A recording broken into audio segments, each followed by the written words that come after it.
খেলোয়াড় ও ক্লাব কর্তা হিসেবে শিরোপা ফাইনাল ও ঐতিহাসিক অনেক মুহূর্ত পার করেছেন বেকহাম, কিন্তু তার মতে ইতিহাসের সেরা ফুটবলারকে নিজের প্রজেক্টে আনার মতো কিছু আর নেই।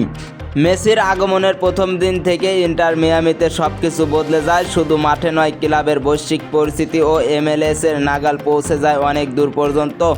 স্টেডিয়াম ভরে যেতে থাকে, জার্সি বিক্রি হয় রেকর্ড সংখ্যায়, দর্শক সংখ্যা ভাঙে পুরনো রেকর্ড।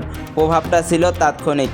মেসিকে নিয়ে মিয়ামির সাফল্য সেখানেই শেষ হয়ে যায়নি, মাঠেও ফল আসে। লিগ কাপ জয়ের মধ্য দিয়ে প্রথমবারের মতো বড় মঞ্চে নিজেদের জানান দেয় ইন্টার মিয়ামি। এরপর ধারাবাহিক পারফরম্যান্সে আমেরিকা ও বিশ্বের কাছে ক্লাবটির পরিস্থিতি সম্পূর্ণ নতুন রূপ নেয়। মিয়ামিকে এরপর চ্যাম্পিয়ন্স লিগের টিকিট এনে দিয়েছিল মেসি, খেলেছেন ক্লাব বিশ্বকাপেও। গেল বছরে প্রথমবারের মতো এমএলএস কাপ শিরোপা জেতেন মেসি। ফুটবল ছাড়ার পর থেকেই বেকহামের ধ্যান জ্ঞান এখন মিয়ামি। আর সেই দলটাকে যখন মাঠের বাইরে সাফল্য এনে দেন কেউ, তিনিই হতেন তার চোখের মণি। আর সে কারণেই বেকহাম মেসিকে দলে ফেরানোর মুহূর্তটাকেই ক্যারিয়ারের সেরা হিসেবে দেখছেন।